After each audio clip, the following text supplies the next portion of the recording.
Thanks. Okay. All right. Thank you so much for coming. It's a great pleasure to have a lecture today by Dr. Ljubisa Bojic. He is a senior research fellow at the University of Belgrade at the Digital Society Lab there, located in the Institute of Philosophy and Social Theory.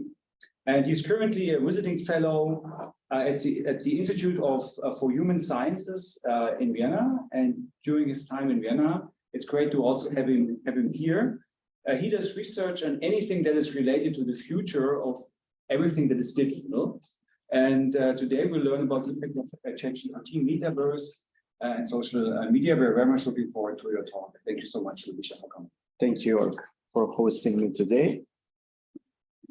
I would like to share some of the research that we did at the Digital Society Lab in Belgrade in a previous period, and point towards the research that needs to be done in the future in terms of recommender systems.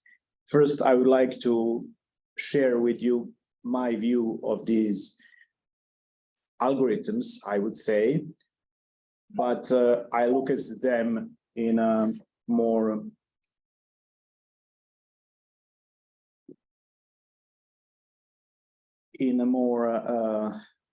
wide way, I would say. So, first of all, any kind of algorithm that does a recommendation of content, knowledge, values is considered recommender algorithm in my research. So I don't take this narrow definition of a recommender algorithm as something that is an algorithm which is very technically defined and it gives some kind of recommendation. In that way, it's possible to apply it on recommender systems, on ChatGPT, and in the future on artificial general intelligence, because from a social point of view, it's important what we are exposed to, because that affects our further actions and values and well-being, happiness, and many other aspects of our life. As you probably know, these algorithms usually applied on social media function very easily. They have many data points about us, and based on these data points, they provide some kind of content recommendation. So the problem is they're not transparent and they're set up to make continuous engagement, to make us glued to phones and to screens and to use some apps continuously while selling products through ads, etc. The first case that brought public light to these algorithms is the case of Cambridge Analytica. It is kind of interesting that the whole public was very excited about this in a negative way, that some firm can take the data and do the analysis, and then according to our personal traits, send recommendations to us. In these cases, those were allegedly recommendations related to some elections in the United States or situation in the Great Britain related to Brexit. So, although this has not been proven, that's the way how things worked in the UK when Cambridge Analytica took the data from Facebook. That was the first point at which everyone was saying that Cambridge Analytica did something bad, while these big tech companies were not actually in a spotlight because they do the same thing, but so the focus was never on the right perpetrator in a way that tech companies really have power to determine the algorithm. They know the algorithm, and we don't know that very influential algorithm. The next was Frances Hogan in 2022. She made remarks regarding Meta or Facebook that she was engaged with. Actually, she was there to analyze these instances of algorithmic influence across the world. And the main conclusion there was that this polarization, the amplification of protests, negative instances and spread of negative emotions, that was not dealt with by Facebook, although she was on that task. So she decided to go out and to expose the data that were confidential before that point. After that, she started working with EU regulators on regulating AI. And we don't know what really happened, but she is dedicated to that goal. Another good example related to that is TikTok. While in China, there is a so-called spinach version, according to laws in China. In the rest of the world, there is opium version, because it is based on multiple data points, much more than other social media use. And it is aimed to addict or to make people continuously use their phones. So a version in China is much better because it exposes people with some education content and some positive emotions as well. While the reason for that may not be because of good intentions, but what is the case. In case TikTok would be banned, other social media would continue the same practice in the world, so it wouldn't make the difference. The solution is about regulating this field in a profound manner.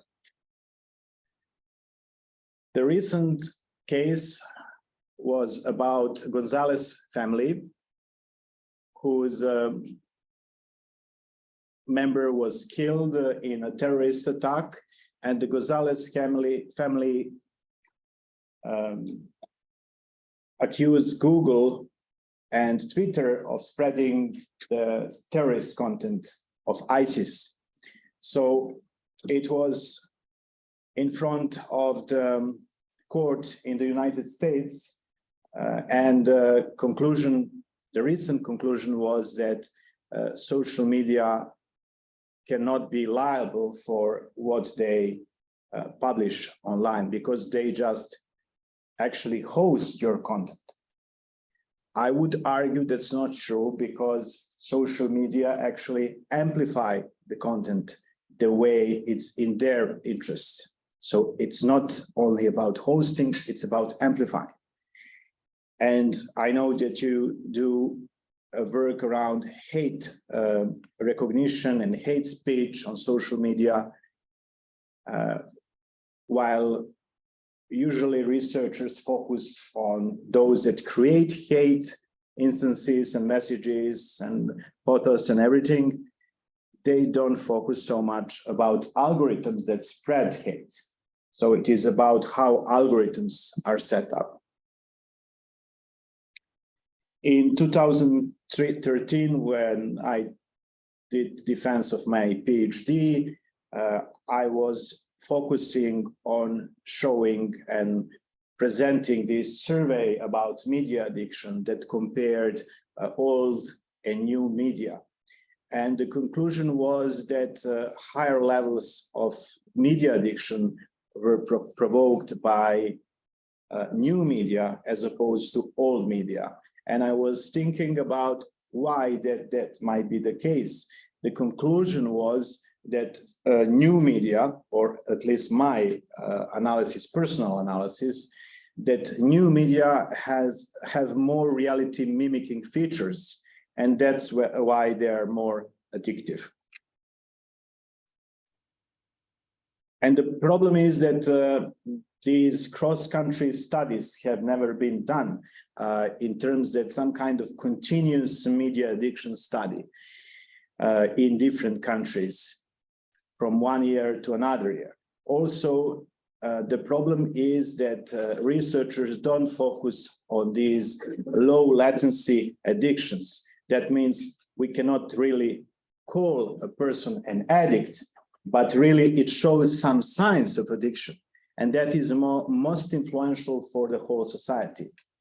So I think that further research needs to be focused not only on multi-country analysis and year after year after year, but also what happens with our use, which is not highly addictive stuff, but we do it all the day. We interact with these devices.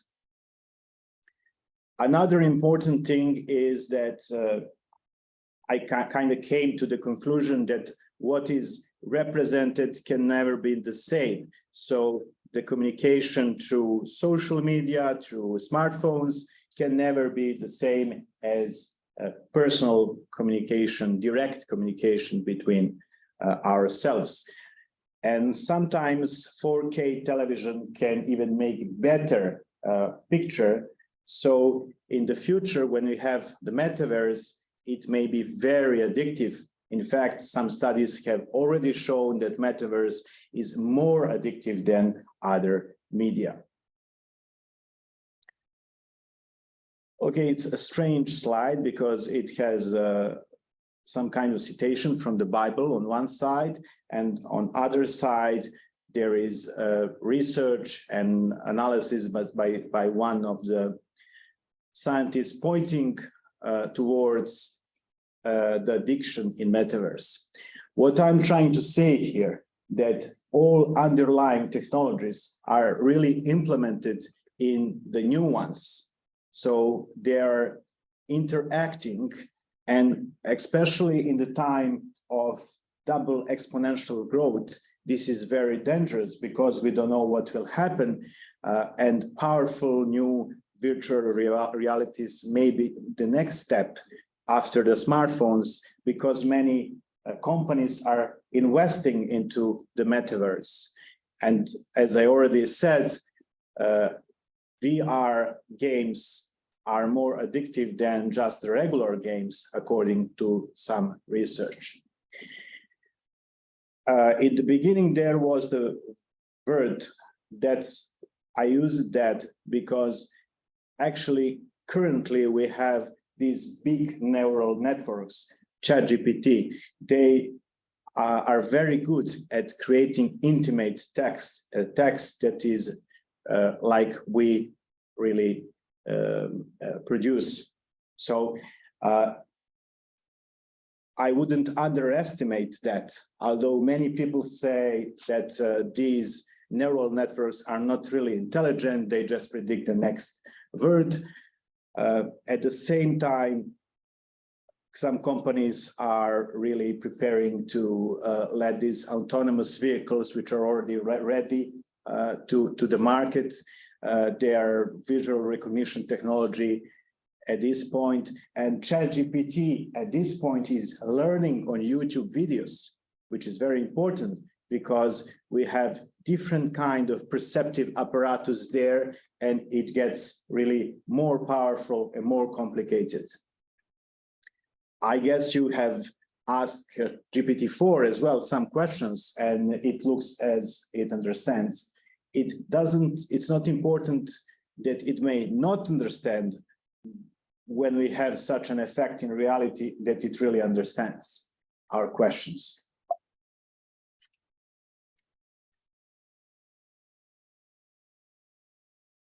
When I look at this question, I actually perceive it in a very wide way.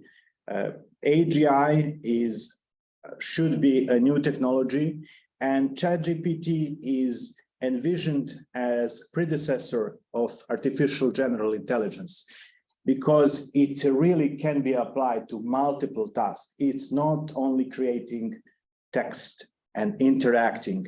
It can only also be applied to various cognitive functions. So if we have religions and nation states, corporations, really affecting societies around the world, I look at it as systems that humans have created, some type of artificial intelligence.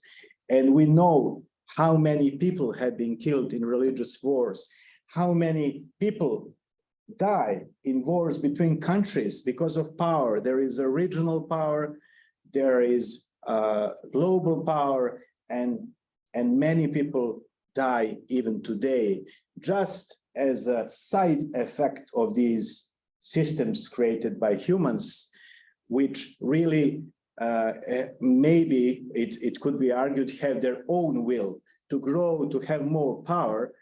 And it's interesting how this platform-based economy is actually corresponds with artificial general intelligence, because there was always warnings from scientists that if we apply one algorithm to many different functions, it will be very dangerous.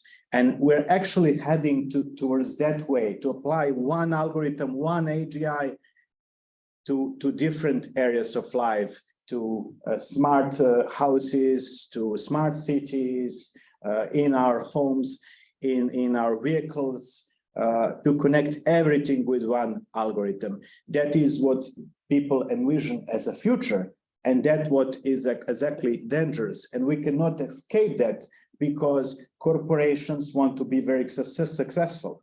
They tried with OpenAI, making it like a public company, or not a public, like NGO, to make AI open for all.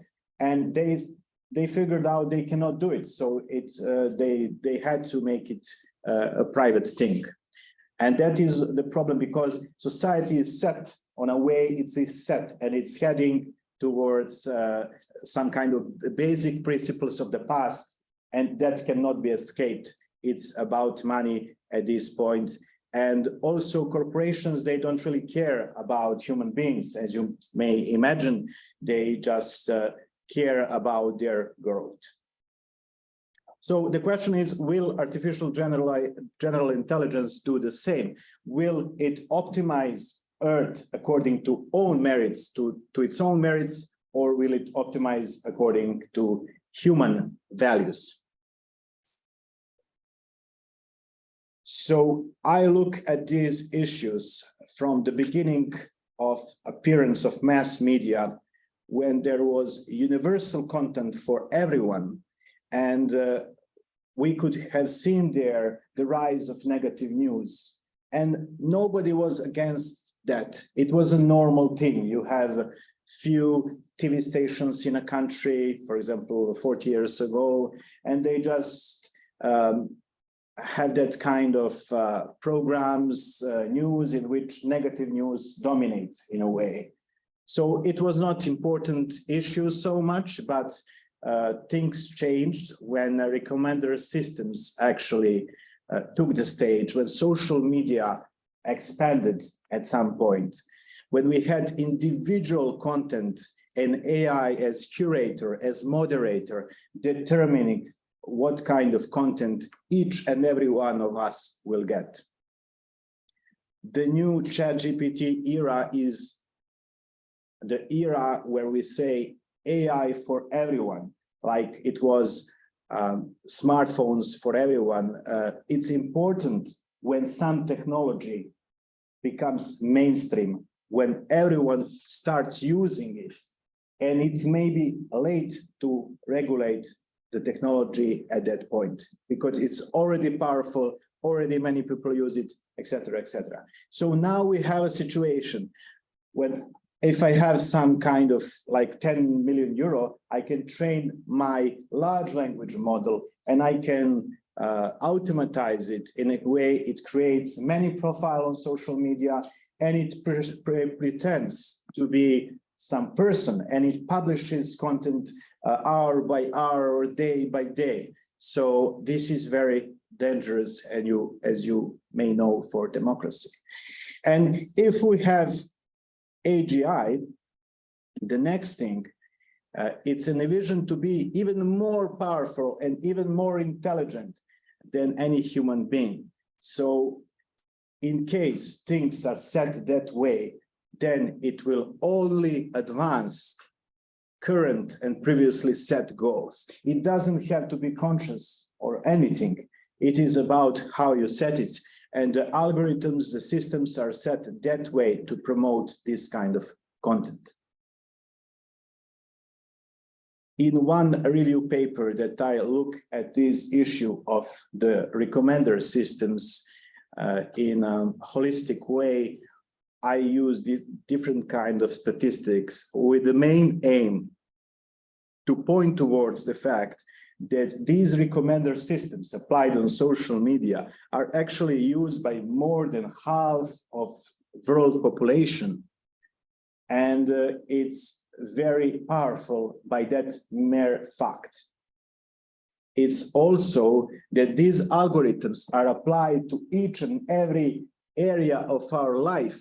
So if you want to get a job, you're going there. If you want to buy something, you're going there. If you want to meet some new person, a romantic partner, you're going there. It is actually tremendous impact.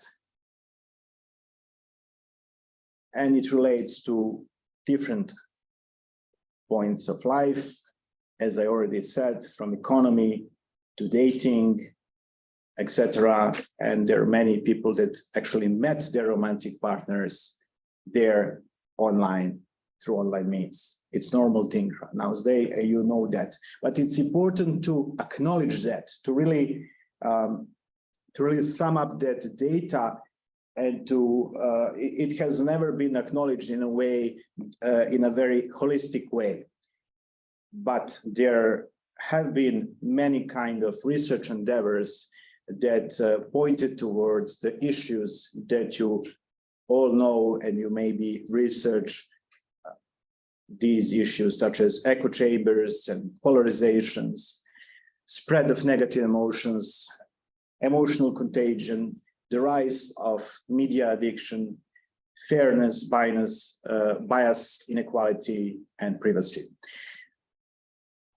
I will not further explain this because it's what we all know, and this has been proven. Why I think recommender systems, large language models, and AGI should be a public good. There are a few reasons, actually. First of all, we all have just 24 hours per day, and some of that time is taken from us by these highly addictive algorithms. That is limited resource, 24 hours per day for each and every one of us. The second thing is they're using our content, they're using our work. Okay, they host it, they provide a service to us, but they also use that content and they amplify it if they see that it can be addictive to other people. So they use it for own personal purposes. And the third thing, AGI is built on our knowledge, and it will expand on our knowledge. So that is a reason to have universal basic income in the future. If things go this way, it would be necessary. There wouldn't be any other solution.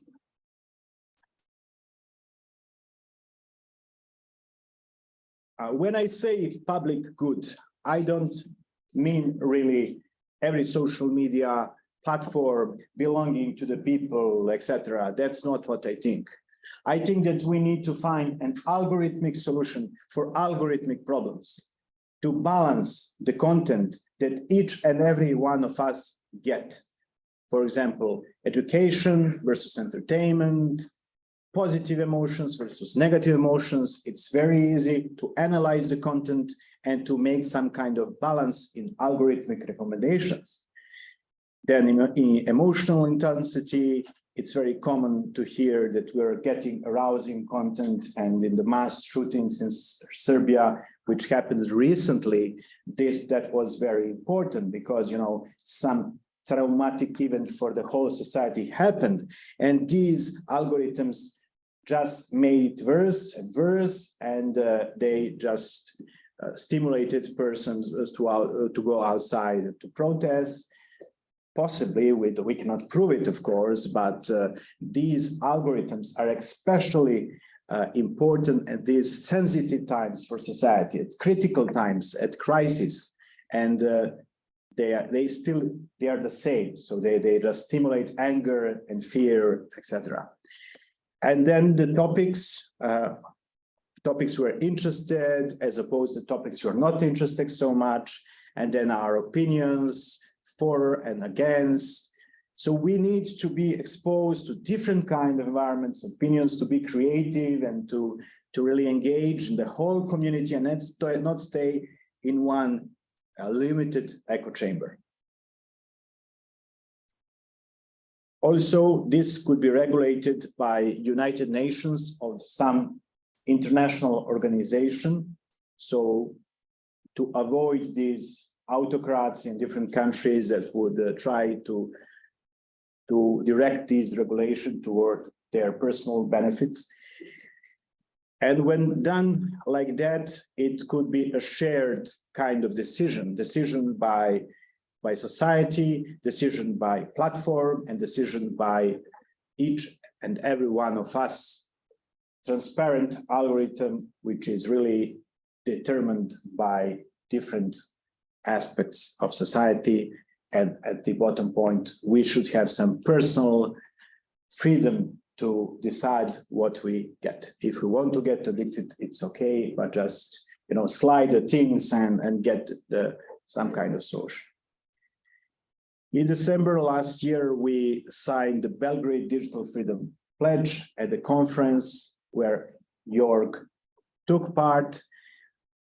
It is a pledge that calls different actors to talk about these issues, to make a wide social society discussion about recommender systems, about digital identity, about the need to do research in this arena in terms of directing the technology for the benefit of society and for the benefit of human beings.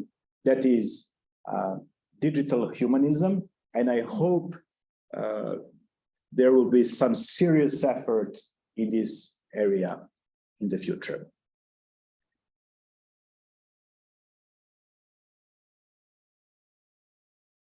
I see some important points from the history that may be leading towards the AGI, such as agricultural revolution, where you could produce lots of food, so that may have influenced population boom.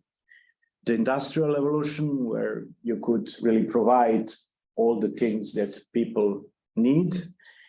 And then specifically in the area of media, I see expansion of mass television as important point leading towards the expansion of social media, then popularization of smartphones, because it made a difference when we could access the internet at each and every moment in the day, and it serves as an extension of human being. We just take it everywhere with us.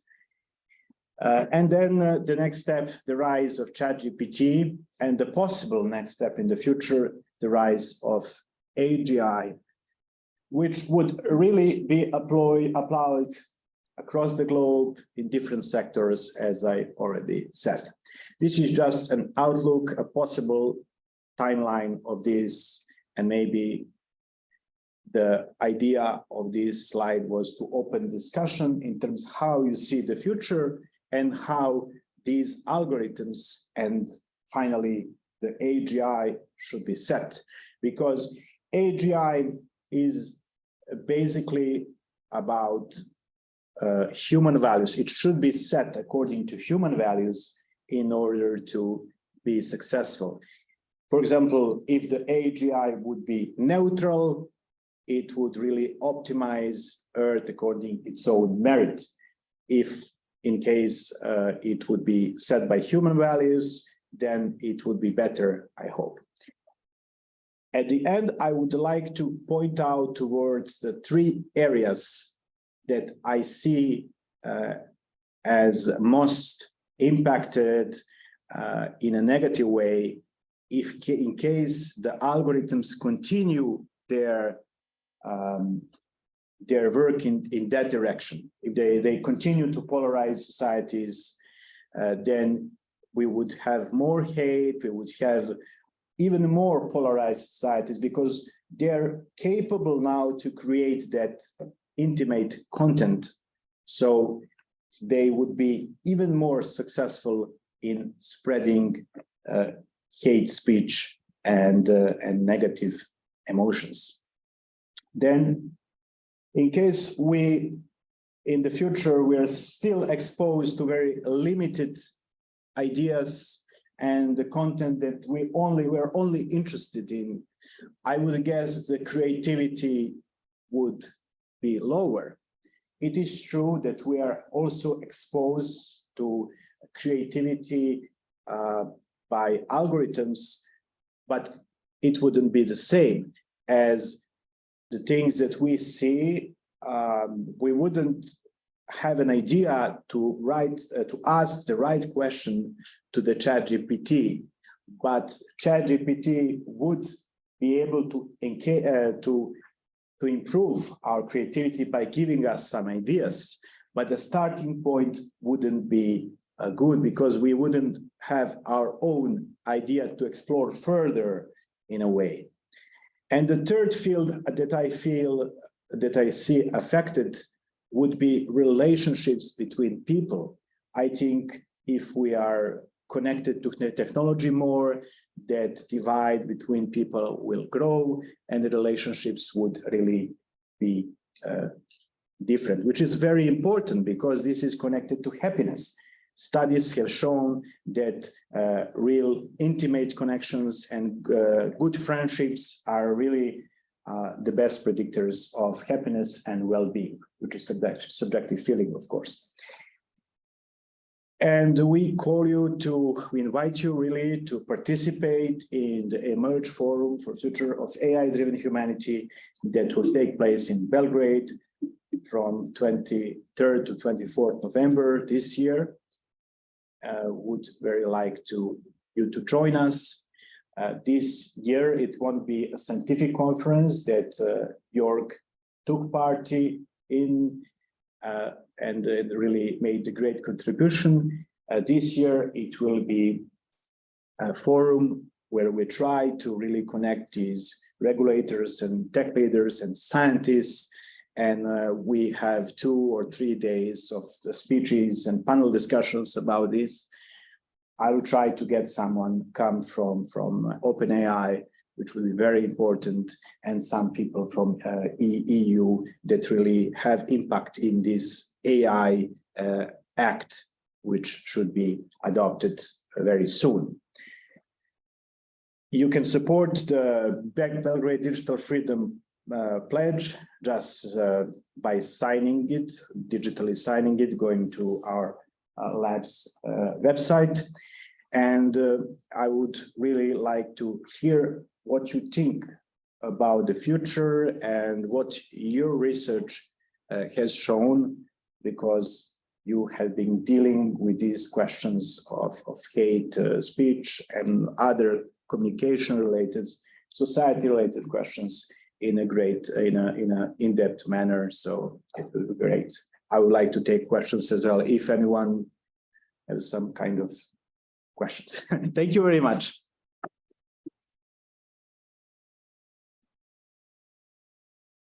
Thank you so much, Ljubisa, for the inspiring talk. I think we still have some time for questions, and I'd like to open the floor and ask if there are questions in the room or comments. I would have a few questions because this talk was really inspiring. Thank you so much. There was so much important information in there. So I start with one question, if I'm allowed to. In the end, you explained something about the balance of content. For example, that there should be a balance of entertainment and education, or a balance of emotional high intensity and low intensity. What exactly did you mean by that? That the content people see should be balanced, yes. So that, for example, this is just my personal example. I hate entertainment content. And I hate high content that's high in emotional intensity. So would your suggestion mean that I should be, that the algorithms should suggest me content that is more entertaining and higher in emotional intensity? Well, yes, you are a rare person that has kind of preferences like that. Of course, I agree with you that it's a big complicated question. It's also complicated because it is related to your account. And then what about your privacy? Is it okay to do this kind of analysis of content?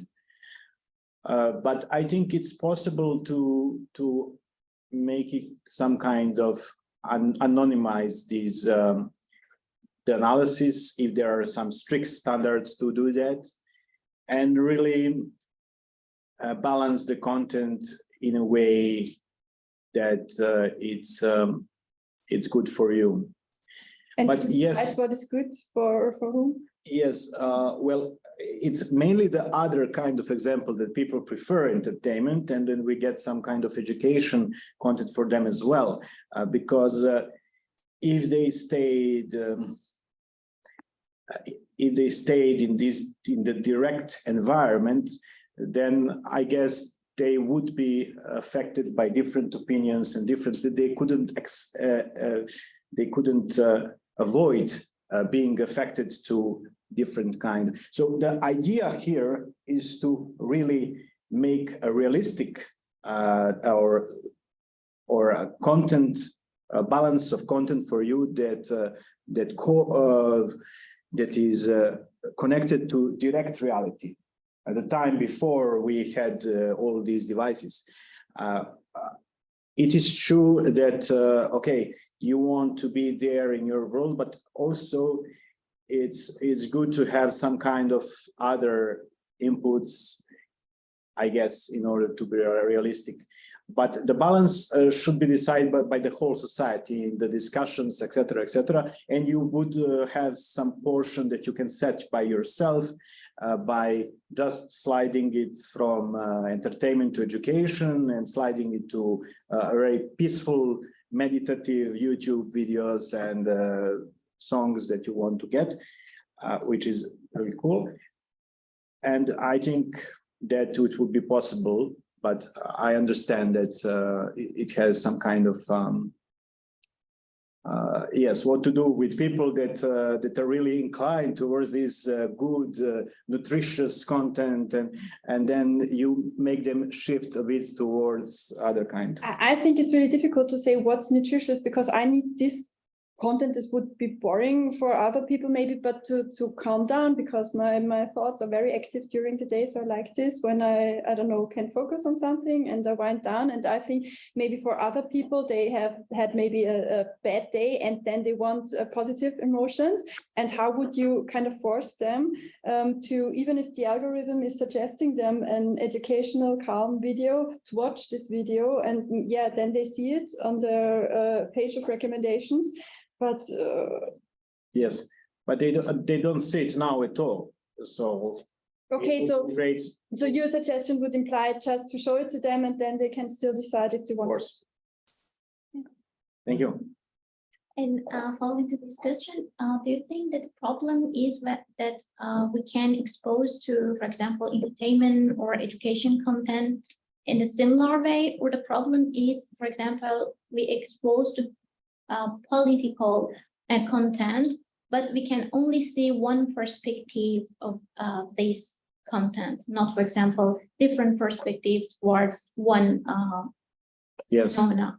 So I think this is maybe two different types of problems, because I think maybe this part is more problematic than difference between education or entertainment content. Yes, of course. Well, every part is problematic in a way, but it's also about showing you some kind of perspectives that you are not inclining towards. Yeah, that's right. And it's easy to recognize that through simple algorithmic means. You incline towards some idea and you get a bit of other ideas as well. So you don't become extreme. If you want to, if you're a very young, vulnerable person and you go to all these websites where they preach that you should kill yourself, some kind of very, something like sex or I don't know what.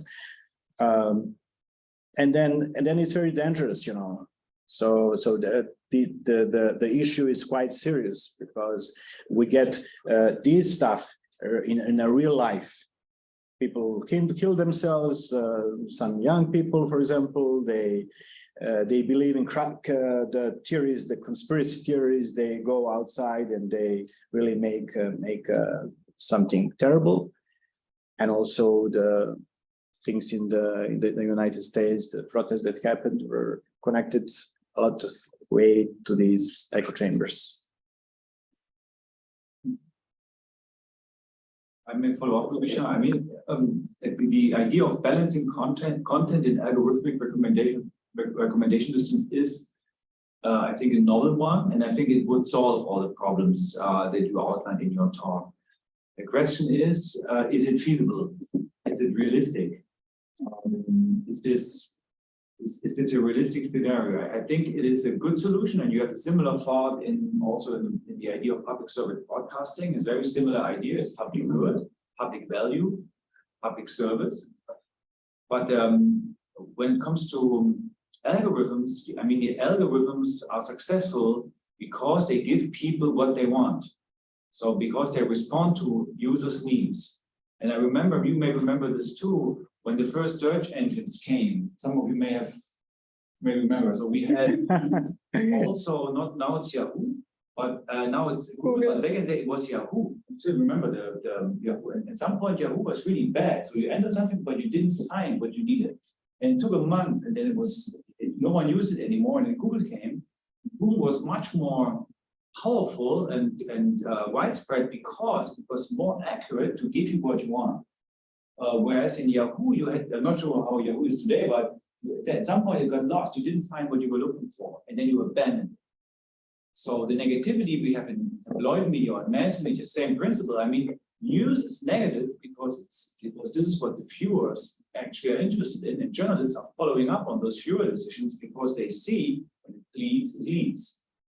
So if the idea of a balancing content and algorithm recommendations would only work if everybody would do it. So as long as you have a private market and some would do it, those products or those tools would probably fail. When you have other recommender systems that would not stick to these kind of novel principles, because you could argue that part of the viewership of the audience would then move to the recommender system. That if you are interested in, if you're only interested in conspiracy theories, that gives you only conspiracy theories 24/7. If you're only interested in hate, you get hate 24/7, because this is what will fuel use over and over and over again.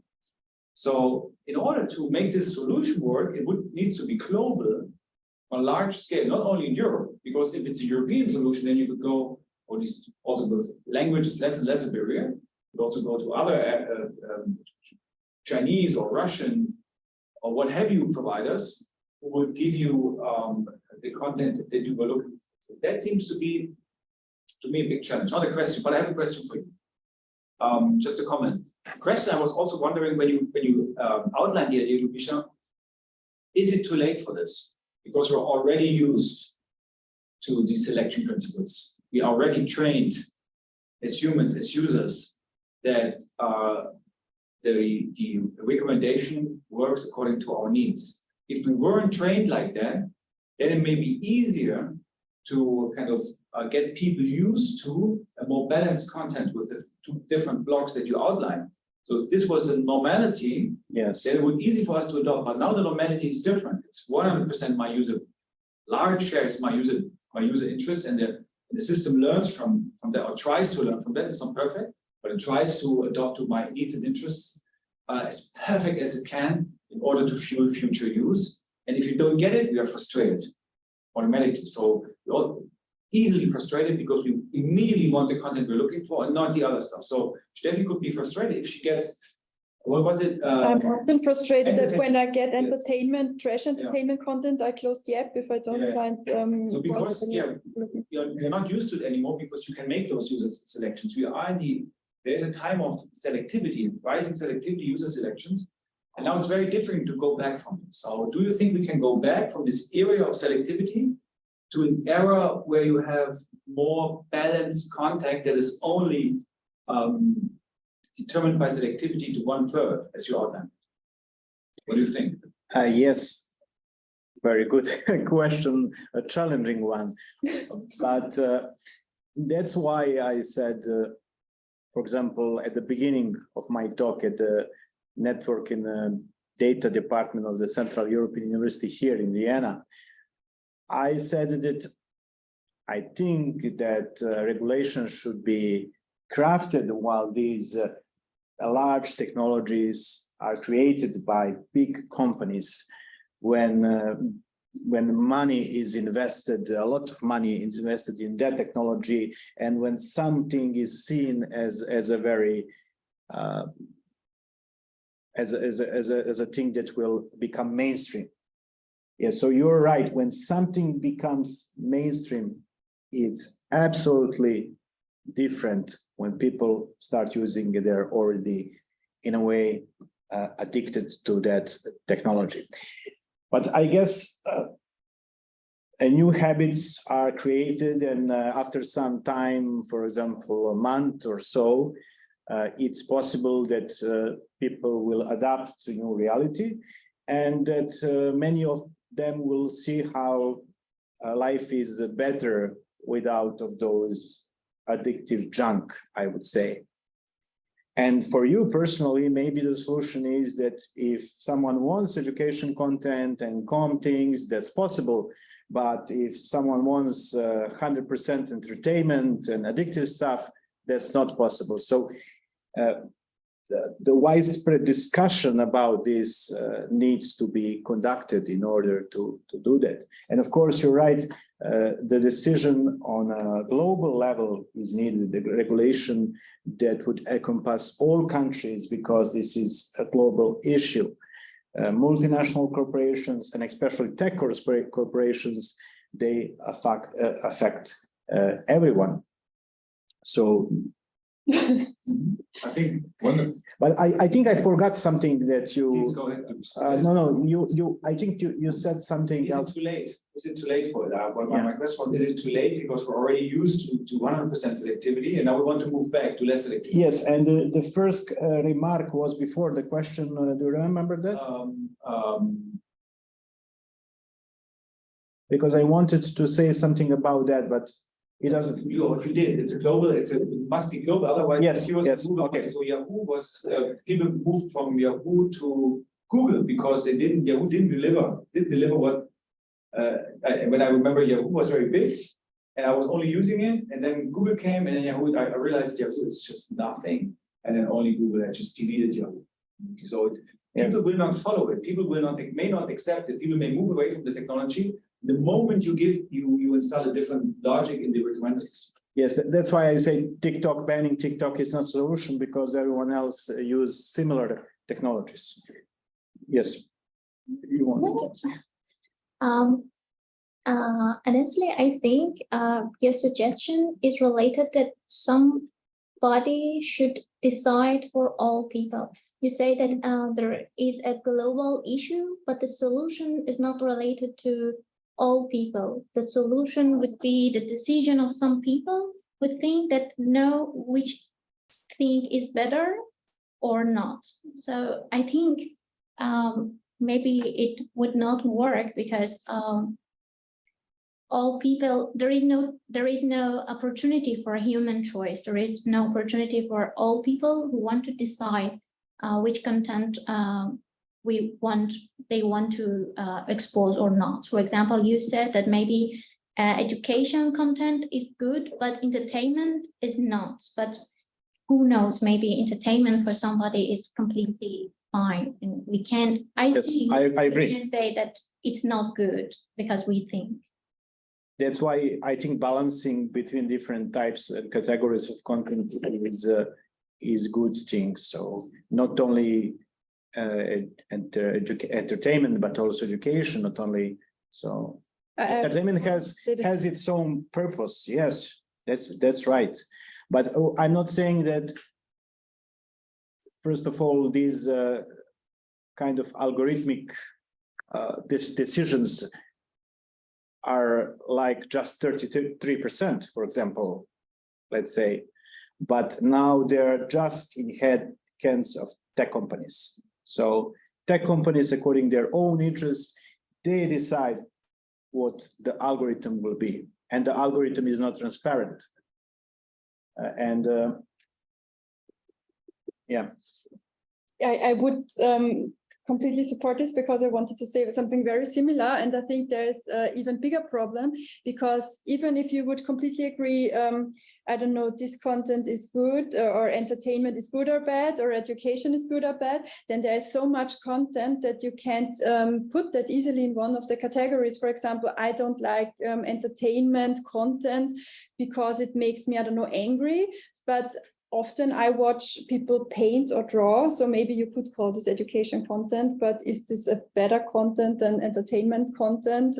I don't know. So I wanted to agree that it's really hard to judge what is good content and what is bad content, and I think it depends completely on the feelings or on the state a person is in, and maybe the person needs entertainment content more than education content, and I think society would need to agree to this, to use the suggestions the algorithms make, because otherwise then you see the suggestions and nobody will click on it. Yes, but if it is, yes, I want to say, actually, that's what I remembered based on your first thing that you said. Actually, as I may have mentioned, now the algorithms are set only towards the interest of these big tech companies. But in the future, they may be set both by some kind of common values and interests of society at 10 companies as well. So you don't take profits of tech companies, but you don't make the terrible effects on society like you do now. So it's also about kind of common interest. It's about agreement between tech companies and society.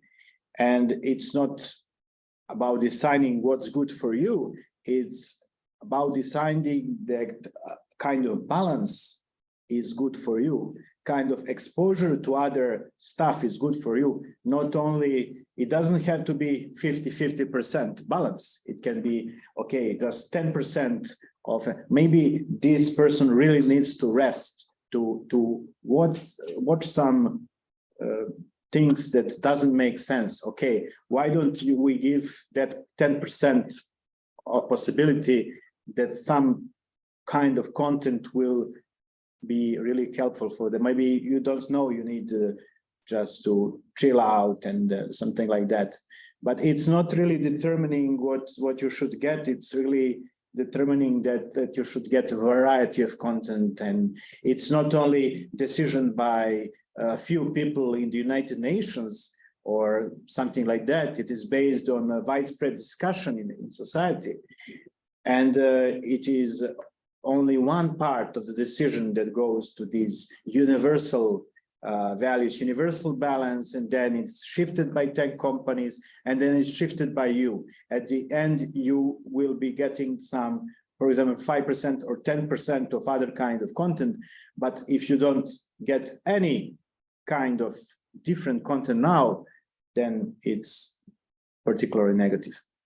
Does it make sense? Yes, of course. I just And that's good. That's very good. Yes, Yes, you should. good work. It's very helpful for me how you see this and what you think about this. What, for example, I cannot remember. I can ask GPT-4 to give me ideas, but you know, it's not the same. And in the future, if you only get GPT-4 ideas, we are going to be very limited in our perspectives and creativity. And that's also what Helga Novotny in her book, In AI We Trust, says. And I'm very on the line with her on this kind of attitude that humanities should be brought in the area of technology, and it's crucially important at this point because the technology is so powerful and it's not even acknowledged. These recommender systems, it could be argued, are the greatest impact and force in the world at this very point.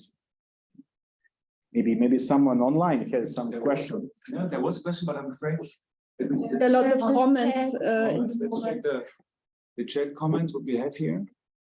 Okay, so I think you need to scroll. racism is mainstream, but it's never too late to change it. Try at least. Racism and hate speech are not relative. We have here, and racism is not relative. Liberalism does not seem to be a solution either, as the mainstream is racist. It should not be the only but variety, but who is the people, even when people get the chance to decide. And their policies which are anti-capitalist cannot be colorblind. Net symbolism content not allowed today, and it's legal in some countries. Okay. I know who wrote that. Oh, well, not sure. It's from administrator. Well, I'm afraid we reached the end of the talk already, but wonderful. Jelena Savic from Serbia. Wonderful. Thank you so much, Jelena. If you have further questions, please get in touch with Ljubisa directly. Please drop him a line so we can respond via email. So please stay in touch. You have the information that about his lab and his homepage and his email address on this slide.